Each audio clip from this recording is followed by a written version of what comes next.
Joe from Geodiode Travels, and welcome back to a new video in a new series that I've started, looking into pretty much everything Philippines, but mainly culture. I've come across this video by Geodiode called "The Philippines: History, Geography, Economy, and Culture." So without further ado, we're going to look into this video and see what it's all about.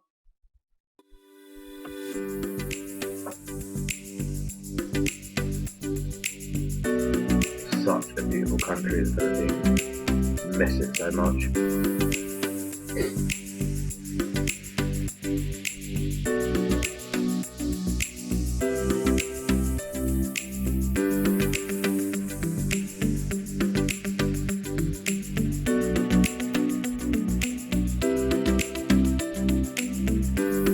My favourite part of the world.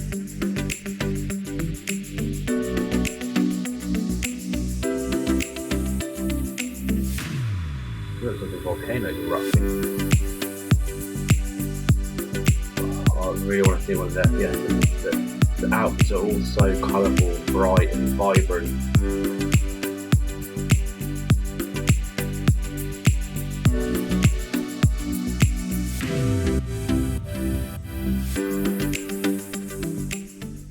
A tropical archipelago on the borders of Asia and the Pacific.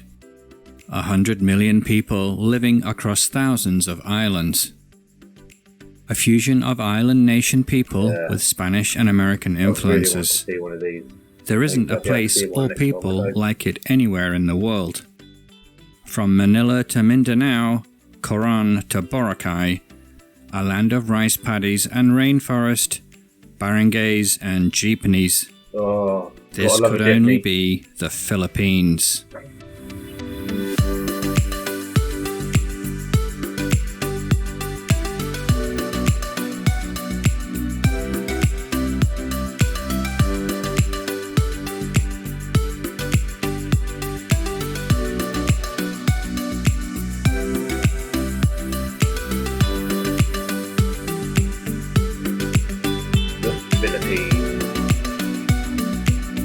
New favourite place on Earth.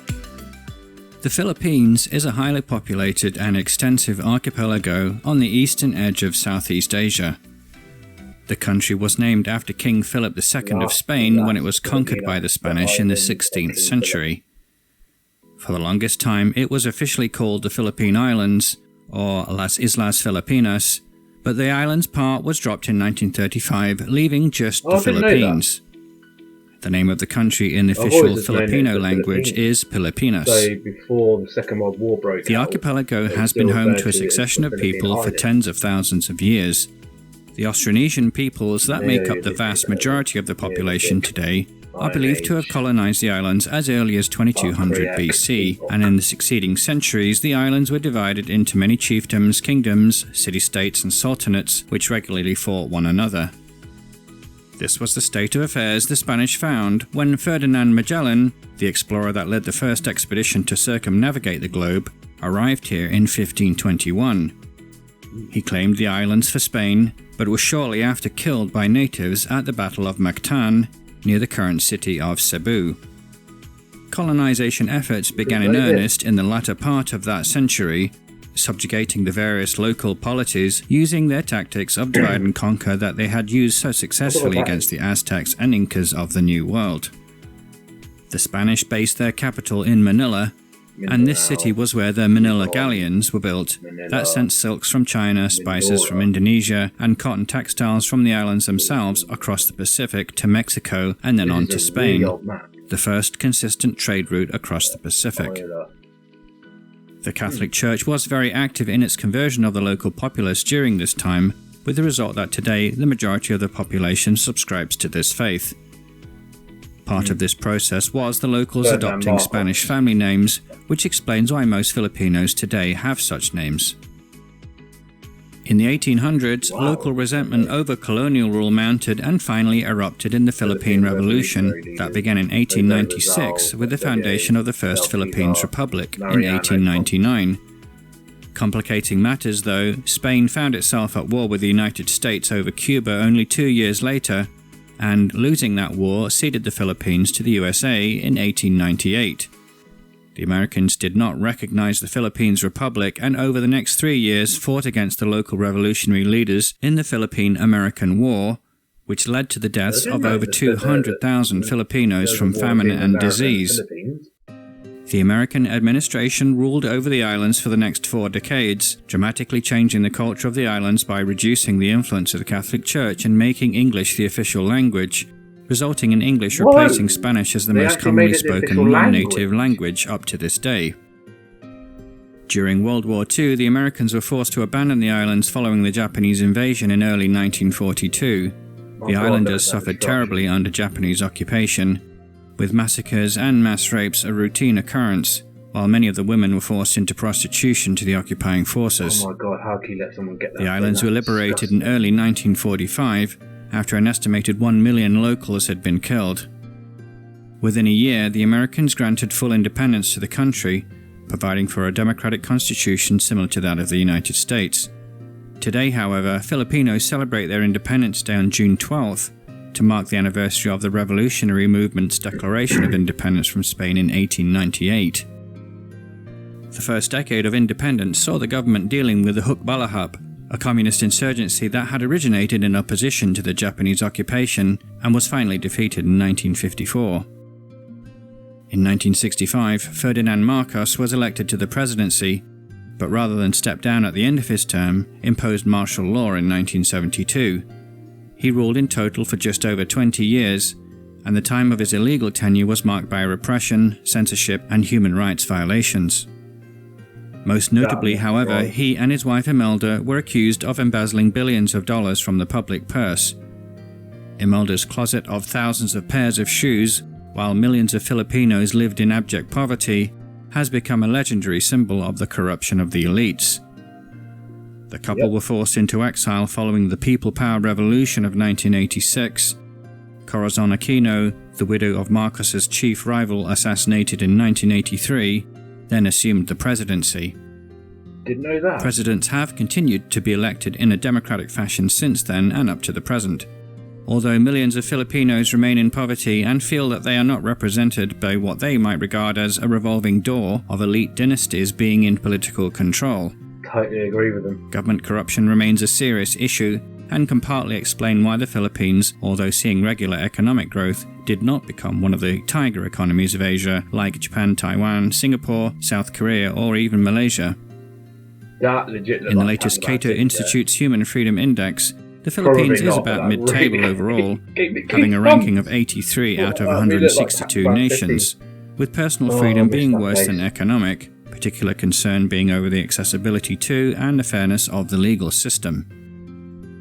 For the majority of Filipinos, finding well-paying jobs that allow them to live comfortably is a challenge, and as a result, over 10% of Filipinos live abroad. Most container ships plying the ocean waves today have a crew made up of a majority of Filipino men. Filipinas have become internationally well known as nurses, maids, and nannies throughout much of Asia, the Middle East, and the developed world. Many Filipinas also look for a better life overseas through marriage, facilitated by a reputation for beauty among many Western men. The Philippines is a unitary state, meaning that there are no significant powers allocated to states or provinces within the country. The executive is led by the president, elected by the population for a 6-year term. The legislature is bicameral, having an upper house of 24 senators elected by national party percentage of the vote to 6 terms, and a lower house of 304 representatives elected to 3-year terms that represent individual districts across the country. The country has a Supreme Court of 14 justices appointed by the president from lists nominated by a council. The country is administered through a succession of regions, provinces, cities, municipalities, and barangays. A barangay is a term unique to the Philippines and one you will often hear about or see on maps. It is the smallest unit of administration, with over 40,000 in the country, and, coming from a local word meaning village, is akin to a council or municipal ward. The flag of the Philippines is a bicolor of blue and red with a white triangle at the hoist enclosing a unique emblem. It evolved during the Philippine Revolution of the late 1890s, but was not official until the American administration permitted its use in 1920. The blue symbolizes peace, truth and justice, the red patriotism and valor, and the white triangle liberty, equality and fraternity. The 3 golden stars represent the 3 main regions of the country, Luzon, the Visayas and Mindanao. The 8-rayed sun in the middle represents the 8 provinces that played a significant role in the revolution. The coat of arms is a shield containing the same elements of the flag as mentioned, plus the American eagle, and the lion rampant of the Kingdom of Leon of Spain that signal the influences of these 2 countries in its colonial past. The motto below the shield in Filipino reads the Republic of the Philippines. When it comes to physical geography, the Philippine Islands are really quite unique in the world and define the country perhaps more than any other subject. It is the only national archipelago in the world where a high population is spread across so many islands, with perhaps only neighbouring Indonesia being somewhat similar. The total number of islands is just over 7,600, with 95% of the country's total land area of 300,000 kilometres spread across the 11 largest of these. By far the 2 biggest islands are Luzon in the north and Mindanao in the south. The distribution of medium-sized islands between these are collectively referred to as the Visayas. Together, Luzon, Mindanao and the Visayas are viewed as the 3 main divisions in the country. From north to south, the country spans just over 1,500 kilometres and 15 degrees of latitude, from 5 degrees to 20 degrees north of the equator. The main body of the islands, excluding the outliers of Palawan and the Sulu chain, spans about 420 kilometres. A car journey from extreme north to south, with 2 ferry crossings, is about 2,200 kilometres, taking almost 2 days non-stop. The country's highest point is Mount Apo, close to Davao City in the south of Mindanao, at 2,954 metres, which is a dormant stratovolcano. Being on the border of the Eurasian Sunda and Philippine Sea tectonic plates, the archipelago itself has formed from their complex interaction in what is referred to as the Philippine Mobile Belt. This situation leads to a number of earthquakes each year, with some historically being large enough to result in significant loss of life. Perhaps more notable, however, are the volcanoes of the Philippines. 25 are currently active, with the perfectly shaped Mount Mayon in just the last year producing spectacular eruptions. Mount Pinatubo in Luzon produced the second largest eruption of the 20th century when it reawakened in 1991, leading to global temperatures falling by 0.5 Celsius for the next 2 years. I don't remember that, but then to be fair, the Philippines is squarely in the path of typhoons that develop across the western Pacific, with an average of 20 hitting the islands every year, with the eastern Visayas the most vulnerable. The worst of these in recent times, the Category 5 typhoon of Haiyan in 2013, killed 6,300 people and left almost 2 million homeless. Combined with the dangers of volcanoes previously mentioned, the country is regarded as one of the most disaster-prone countries in the world, made worse by often inadequate infrastructure and disaster response. In terms of its situation in the region, the Philippines is bounded on the east by the Philippine Sea, which is really part of the Pacific Ocean, in the south by the Celebes Sea, which separates from Indonesia, and in the southwest by the Sulu Sea, separating it from the island of Borneo and Malaysia. It's not actually that far from Borneo. To the west is the South China Sea, that contains the Spratly Islands, in the news recently as a result of China asserting their claim over them. To the north, the Batanes Islands and the Luzon Strait separate the country from Taiwan. It's really close to Taiwan. The vast majority of the Philippines experience tropical climates of year-round high temperatures. The exceptions to this are the small subtropical highland areas in the highest points of Luzon and Mindanao Islands where relatively mild year-round temperatures are enjoyed. Due to the direction of the prevailing trade winds coming either from the northeast or southeast, depending upon the season, the eastern half of the country experiences year-round rain and a tropical rainforest climate. It rains hard. More westerly areas experience a tropical monsoon climate where part of the year is drier, while Palawan in the west and sheltered parts of Luzon have a tropical savanna climate where the dry season is very pronounced. so awful. In terms of natural biomes, the islands were once covered in either tropical rainforest, where the trees maintain their leaves throughout the year, or tropical seasonal forest, where the trees lose their leaves in the dry season. This division broadly follows the presence or absence of dry seasons in the climate areas just mentioned. However, with such a large population occupying a relatively small land area, most of the land is cultivated in some form. As a local once told me, wherever you find land here, you find people. Rice is the principal crop, which can be harvested several times a year in the tropical climate and is perhaps the main reason why the country supports such a large population. At the last census in 2015, the population of the Philippines was just over 100 million people. But with a high birth rate, this figure may now be over 110 million, making it the 13th largest national population in the world. Up to a third of the population can be found in the densely populated conurbation around the national capital of Manila. Davao City in Mindanao and Cebu City in the Visayas make up the other two large cities in the country. The rest of the population is scattered relatively evenly over the islands, with only isolated highland areas and the rugged landscapes of Palawan seeing relatively few people.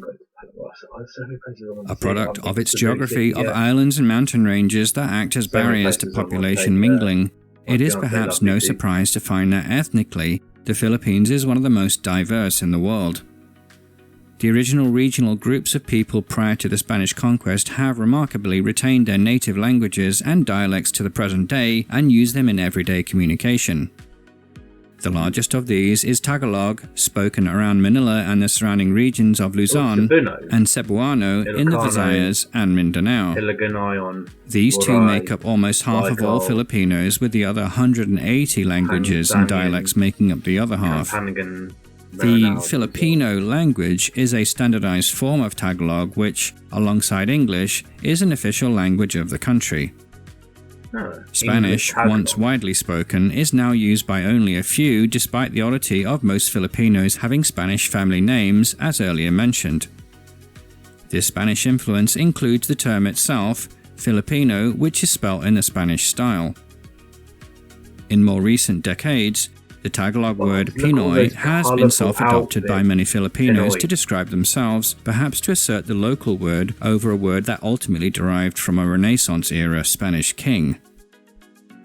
The overwhelming majority of the population is of the Austronesian group of peoples, which colonized the islands about 3,500 to 4,000 years ago, and then went on to colonize Indonesia, Madagascar, and most of the Pacific Islands. In this regard, Filipinos are related to Malaysians, Indonesians, and even Madagascans and the Maoris of New Zealand, although the languages between them are unintelligible, and beyond the basic similarities, the people are clearly different in appearance.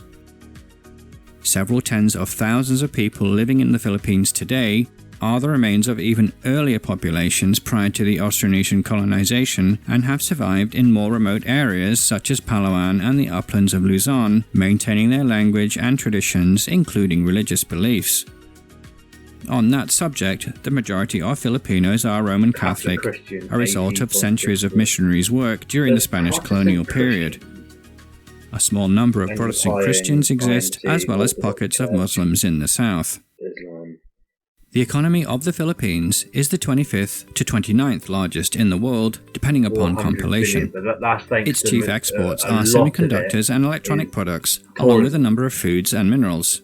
The dominance of these high-tech exports demonstrates the recent change that has occurred in the economy, which has seen a dramatic shift toward industrialization in the last 20 years.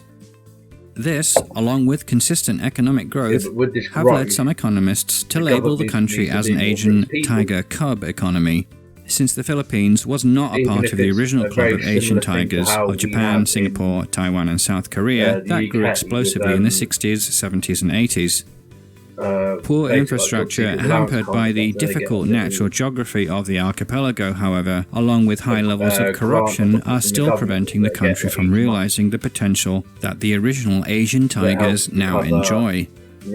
About a third of the population is employed in the agricultural sector, with most of the food being for internal consumption and rice being the dominant crop.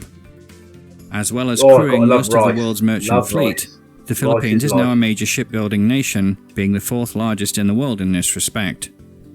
Mining is also a large industry, with the country being the 2nd largest producer of nickel and 4th of cobalt.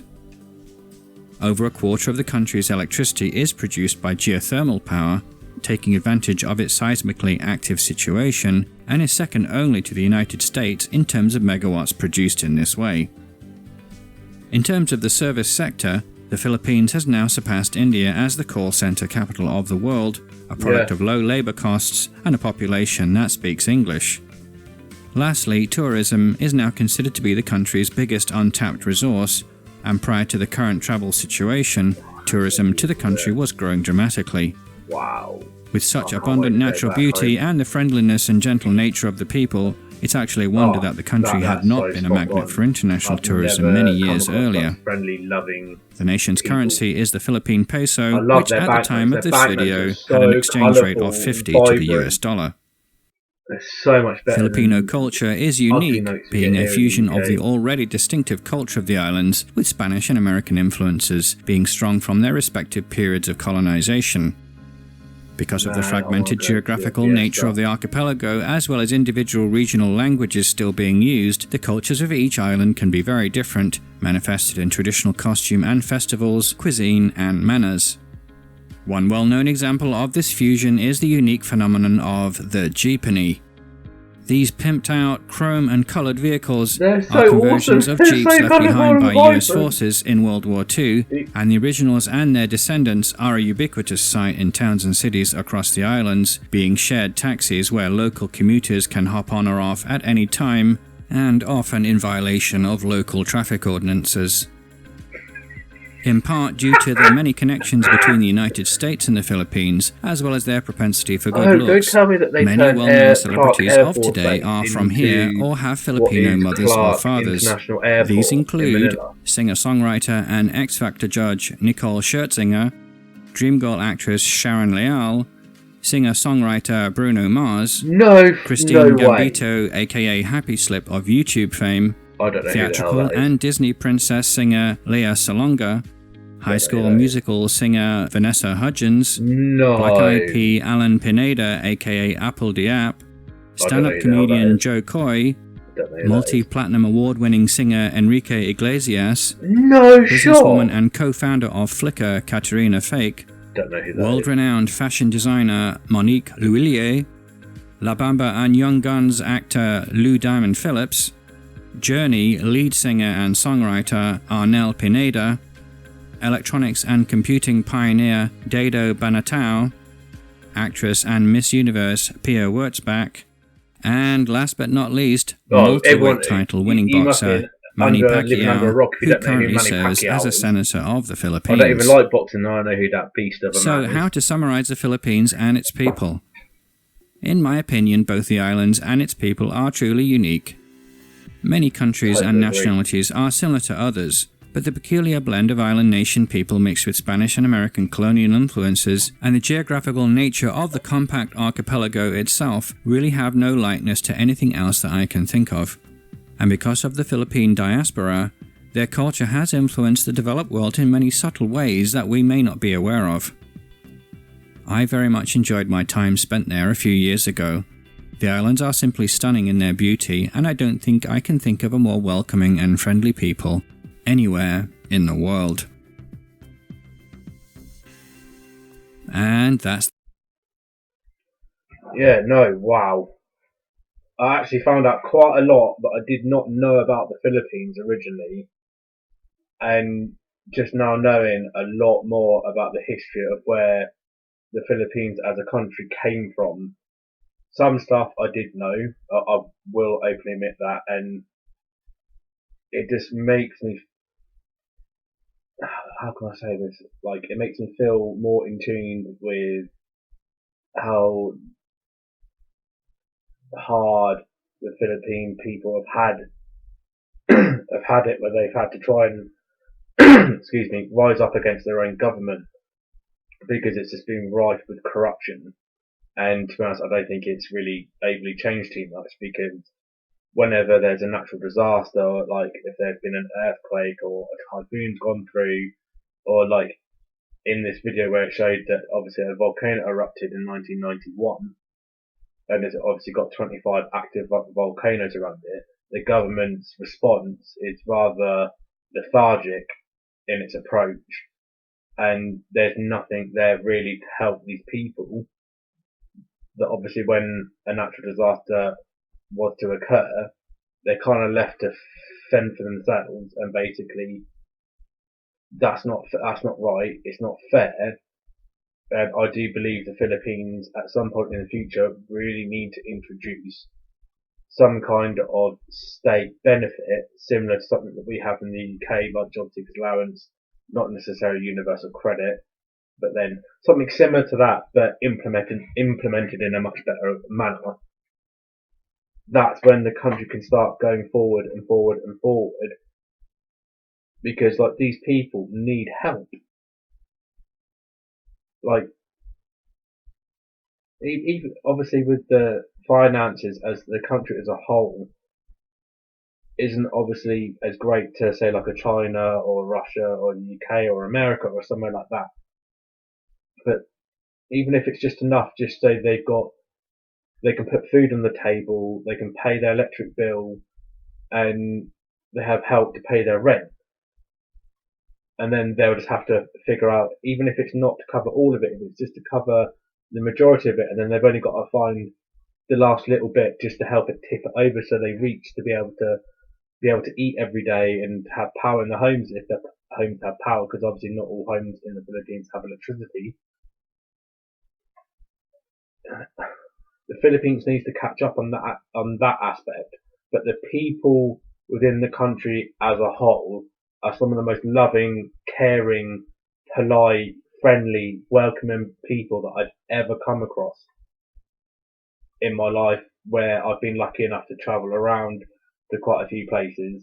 But for me, my go-to destination, obviously now that I'm engaged to Lovely, who's obviously Filipino herself, that's my go-to place, and just the excitement that I get knowing that I'll be going there again, and the excitement of the actual travelling to the Philippines, because it is a really long time to travel from the UK to the Philippines, but it's all worthwhile to do all that travelling, knowing I get to see her at the end, and knowing that as soon as I step foot after I've got past Manila Airport, because that airport, I cannot stand it, it's so bad.